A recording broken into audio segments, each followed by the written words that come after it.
Hi, it's Ryan. And Cheryl. From Knights Around a Table, and this is something that we just don't do, never do, haven't ever done. We're actually going to sit here and tell you our top 10 favorite games of all time, our favorite board games.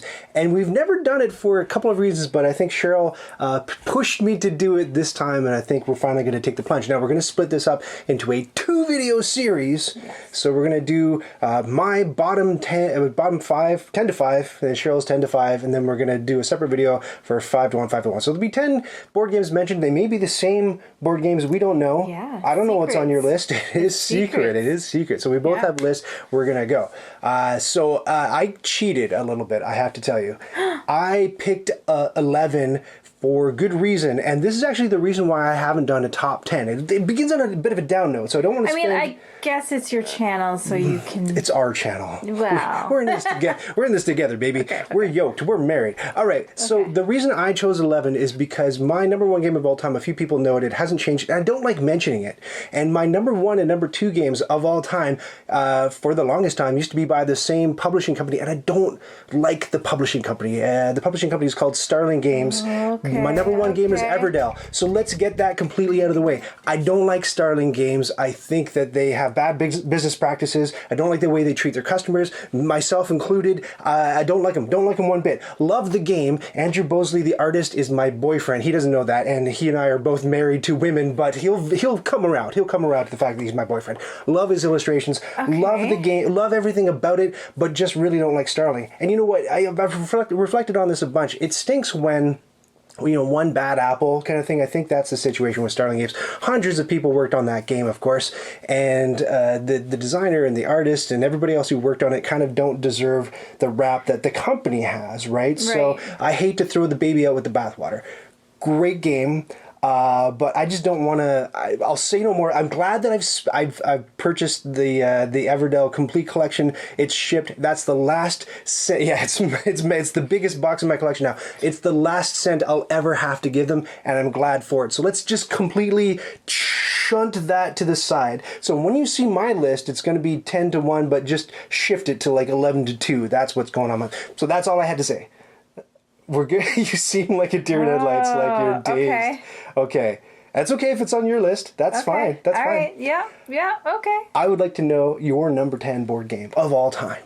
Okay. Checking your list on camera. My goodness. How unprofessional. No, go for it. You can edit it. But I won't. No! All right. Your number 10 favorite board game of all time, Cheryl. My number 10 is Roll for the Galaxy. Oh, a very good pick. One that we may or may not see again. I don't know, but tell me why. So for me, it's really easy. It's a really quick game. We played on the patio, so I just have like fond memories of like every summer. It's our summer game. I don't know. It is. And it's nice to play on the patio because it doesn't have a communal board in the middle. So when you got that big umbrella pole in the middle, it's a game you can play around the umbrella pole. Yeah. Yeah, and I mean the only things that you could lose, and we did, and I saved it, remember the summer? I do remember. Between the deck boards? Yes. Is the little victory point chits. And it slipped through the deck board, and that's where we have. I used a marshmallow stick and some sticky tack, I think. We have a family of bunnies living under the deck, so they might have devoured it. We have no idea if they find. Or maybe they'd be like victory. Yeah, exactly. The rabbits that get too big for their furry britches.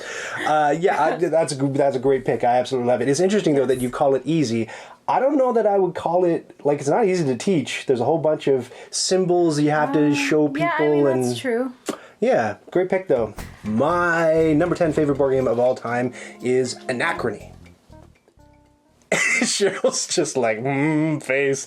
I like sci-fi. I'm not going to apologize for it. Anachrony is a really cool worker placement game with really cool optional mini sculpts that you totally don't need, but if you don't have them, you're not going to have it as good a time. Cool. They are really, really cool. Yeah. We've just painted them, actually. I did like a zenithal priming thing on them with black and white, and I'm ready to finally take the plunge and paint those minis. But I really like the game. There's a time travel thing to it. I don't think it works all that well as a time travel mechanic. Is really just borrowing from yourself in the future, like for a later turn. It's like paying off debt. So I didn't think that was the most interesting part of it, but I really like... What do I really like about it? I don't know. It's just good, crunchy worker placement with lots of interesting decisions to make.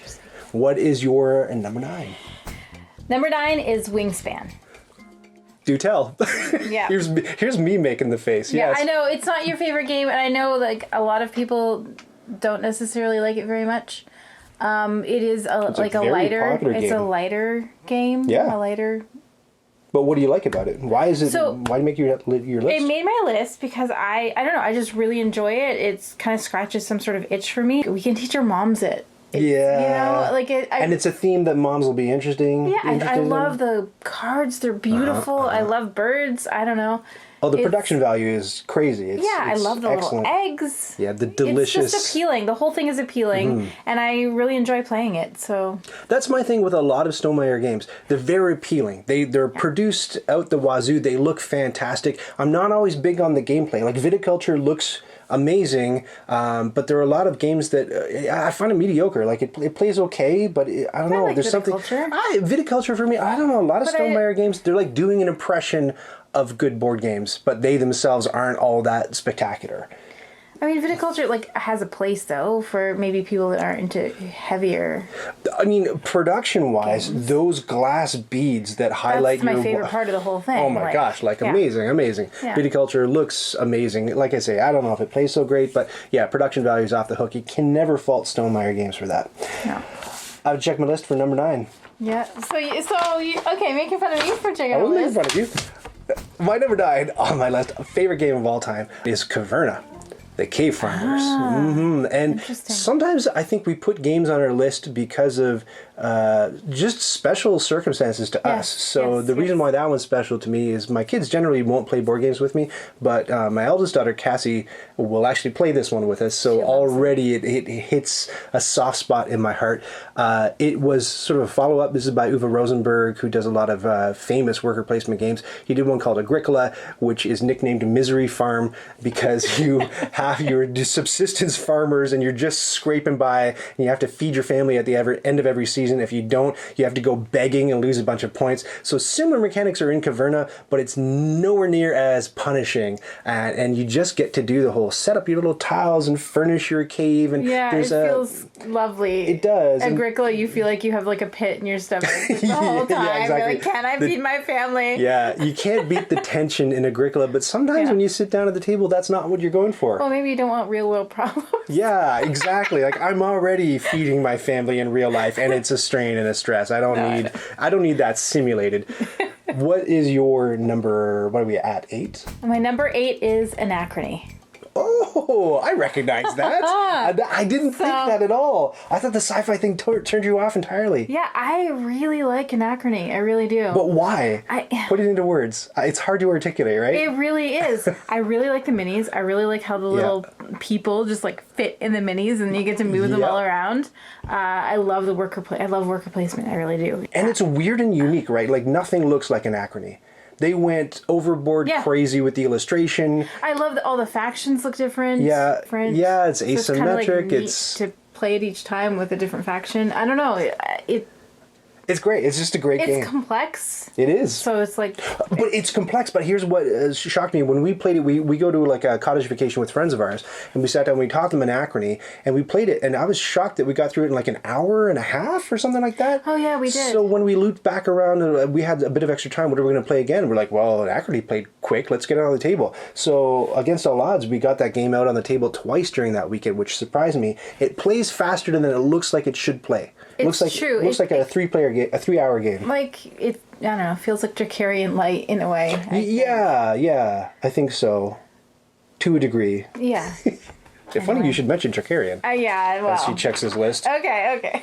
What's your number? Number 8 is actually not Dracarian. It is Tekhenu, Obelisk of the Sun, a very new game to our collection, but I don't know, I get fixated on certain games, and I went a bit bonkers on Tekhenu, and I heard there was an expansion. Nobody had it. I chased it down to a store. I overpaid to get the expansion, and then the developer, or the designer, David Turchi, who's a punk, by the way, total punk. Wait, is he the primary designer on that game? I might be wrong. No, it's Tashini. It's Daniel Tashini, I believe. But Turchi's involved somehow, like he is with every board game in the universe. But he had a baby and did a whole promo pack to celebrate his baby and to pay for diapers and formula or whatever. And so I bought that because it has cats. You can get cats that you can put in Tekhenu, and it's an Egyptian game, which is beautiful. It's all beautiful. The game's amazing. It's a dice worker placement game. I always love dice worker placement games. Really crunchy, really decision-y, really really thinky. I just thought it was super cool. That's my number 8. Okay. Now we're on to number 7 for Cheryl. My number 7 is On Mars. On Mars. Yeah. Fantastic pick. But tell me why. I just did a Casey fantastic pick. Tell us more. This song from 1994. 1994 reached the top of the chart. I can't even do a Casey impression, but here I am trying. All right, it's not bad. So, I mean, I'm sure they'll tell us it's terrible. right, exactly. The comments are filled up with Casey. Call that a Casey impression.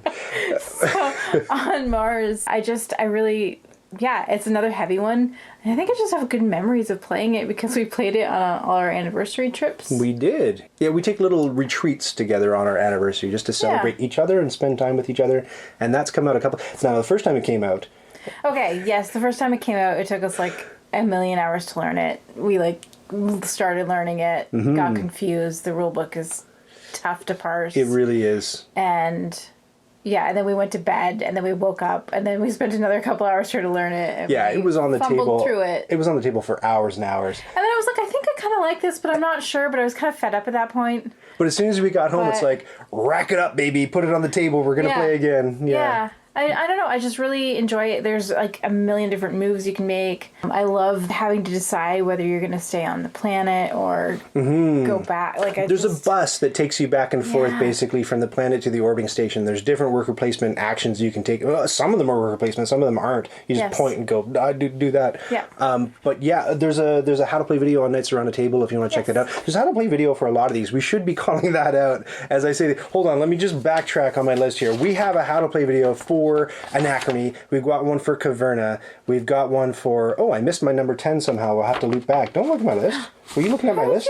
No, I didn't see it. Sorry, I did look, but I didn't see. I skipped it because my numbering system is off by 1. I did it to myself. Yeah. So I'll have to backtrack. The other thing, though, I wanted to mention is a bunch of these games you don't actually have to go out and buy. All of the games on my list, and I didn't review Cheryl's list beforehand, but all of the games on my list you can play online.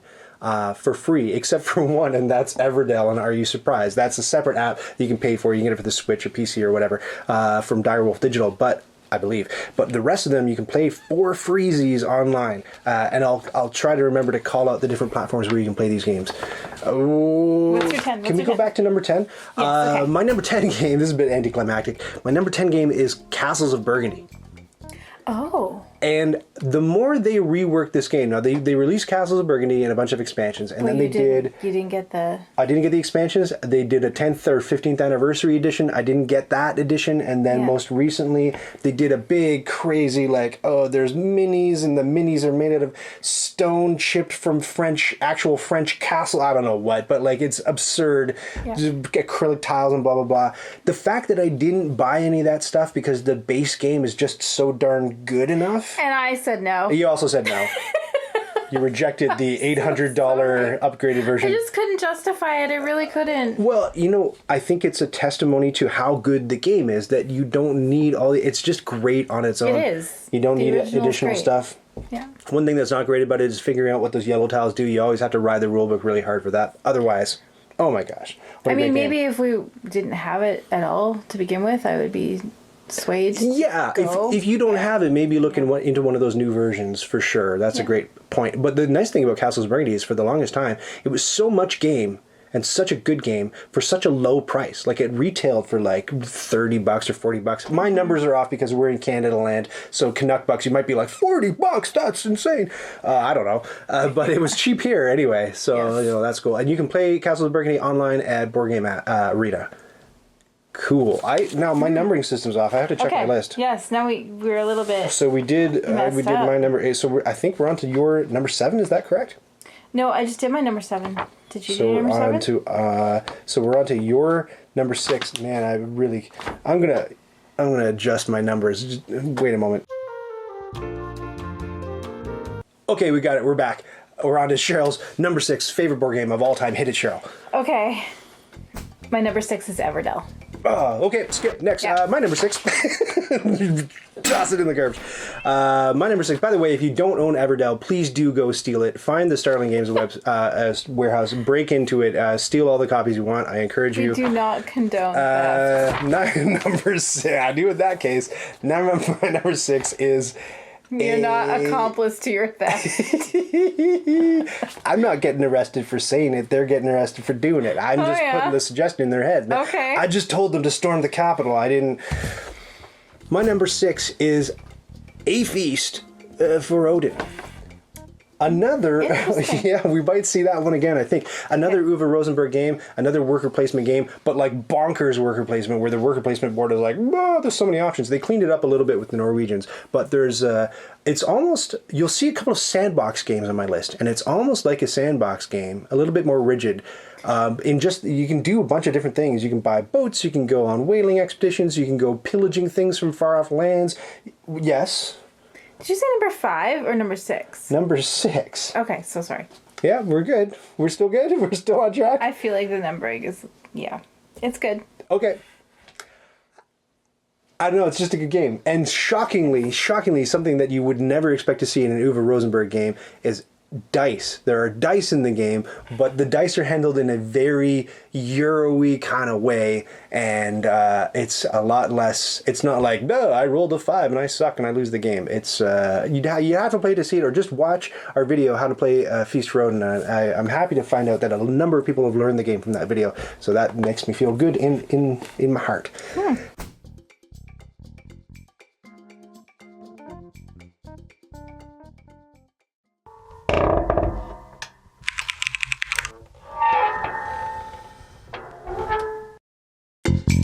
Did you just watch that whole thing? Oh, hey, to 100% this video, click the badge to subscribe, and then click the bell to get notifications when I've got new stuff.